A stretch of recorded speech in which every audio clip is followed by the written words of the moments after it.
இன்றைக்கான அறுவடை வந்து நம்ம நாட்டு சோளத்தில் ஆரம்பிச்சிருக்கோம். 4 நாளைக்கு முன்னாடியே அறுவடை பண்ணியிருக்கலாம். ஆனால் எங்கள் அம்மா மலேசியாவில் இருந்தாங்க. நான் வந்ததுக்கப்புறம் தான் அறுவடை பண்ணணும்னு சொல்லிட்டாங்க. அதனால் அம்மா, அது என் மகன் இன்பா, நான், என் மனைவி வந்து வீடியோ எடுக்கிறாங்க. மொத்தம் 4 பேருமே வந்துட்டோம். இப்போ அறுவடை பண்ணுறோம்.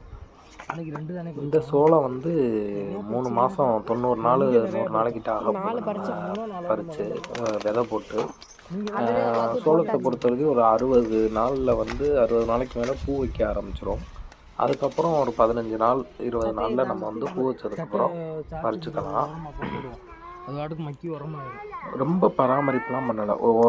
உரக்கடையில் போய் விதை வாங்கியாந்து மண்ணை லேசாக கிளறிட்டு சோளத்தை வந்து தூவி விட்டு அது மேலே திரும்ப லைட்டாக மண்ணை போட்டு மூடியாச்சு. தண்ணி மட்டும்தான் விட்டேன். அதுவும் மார்கழி கார்த்திகை மாதம் அப்படிங்கிறதுனால அந்த ஈரத்துக்கு பனிக்கு நல்லா வந்துருச்சு. ஆரம்பத்தில் எல்லா செடியிலையும் 2 கருது வச்சிச்சு. ஆனால் ஒரு கருது தான் பெருசாக வந்துச்சு. ஒன்றில் வந்து முத்து வைக்கலை. நம்ம உரம் எது பூச்சி மருந்து எதுவுமே அதுக்கு நம்ம பண்ணலை. பதிச்சோம், தண்ணி விட்டோம், அவ்வளோதான். இன்றைக்கி அறுவடை பண்ணுறோம். வேறு எந்த வேலைப்பாடும் அதில் இல்லை. என்ன ஒன்று பண்ணிட்டோம்னா ரொம்ப பக்கத்தில் விதைய பதிச்சிட்டோம். ஒரு 2 அடி 3 அடிக்கு ஒரு விதை போட்டிருந்தா செடி நல்லா பெருசாக வரும்போது கலக்க வரும்போது நல்லா இன்னும் கொஞ்சம் சூரிய ஒளி போட்டுச்சுன்னா சோளம் கொஞ்சம் பெருசாக வர்றதுக்கான வாய்ப்புகள் இருக்கும். இப்போ பறிச்சிருக்கிறதுமே நல்ல பெருசான சைஸ் தான். நம்ம சந்தையிலலாம் வாங்குற மாதிரி தான். சந்தையில் வந்து ஒரு கருது 20 ரூபா.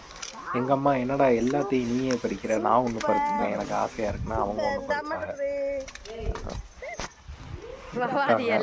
அதுக்கப்புறம் வந்து நம்ம பின்னாடி இந்த சோளம் போட்டு ஒரு 2 வாரம் கழித்து பின்னாடி விதை போட்டோம். அதை கருது வச்சுருக்கேன். எங்கள் அம்மா அது வந்து அறுவடை பண்ண ஸ்டேஜுக்கு வந்துருச்சு நினச்சி பறிக்க போயிட்டாங்க. அது இன்னும் 2 வாரம் ஆகும் பறிக்கிறதுக்கு. அப்புறம் சொன்னோன்னே நிப்பாட்டிட்டாக. பொங்கலுக்கு வந்து அறுவடை பண்ணிக்கலாம். பின்னாடி உள்ளதை வந்து பொங்கலுக்கு அறுவடை பண்ணிக்கலாம். ஒரு 20லேருந்து 30 சோளம் பறிச்சிருப்போம். நல்ல சைஸான சோளம் தான். சந்தையிலலாம் ஒரு கருது 20 ரூபா, 3 சோளம் 50 ரூபா அப்படி விற்பாங்க. நல்ல சைஸான தெளிவான சோளம். என் மகன் என்னடா நடக்குது அங்கே அப்படின்னு எட்டி பார்க்குது. ஒன்றும் இல்லைத்தா, உன் தோட்டத்துலேருந்து சோளம் பறிச்சிருக்கோம் அப்படின்னு காமிச்சேன். தொட்டு பார்க்குது.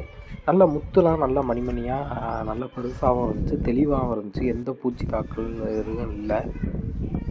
அதனால் நம்மளுக்கு சோளம் சிறப்பாக வந்துச்சு. பூச்சி மருந்து இல்லாமல் சாப்பிடணும் அப்படிங்கிறதுக்கு தான் வீட்டு தோட்டத்தில் காய்கறி விற்கிறோம். அப்புறம் எதுக்கு பூச்சி மருந்து தெளிக்கணும்? உரமில்லா காய்கறி உயிர் காக்கும் அப்படிங்கிற தத்துவத்தின் அடிப்படையில் வீட்டு தோட்டம் வச்சு காய்கறி சாப்பிட்றோம்.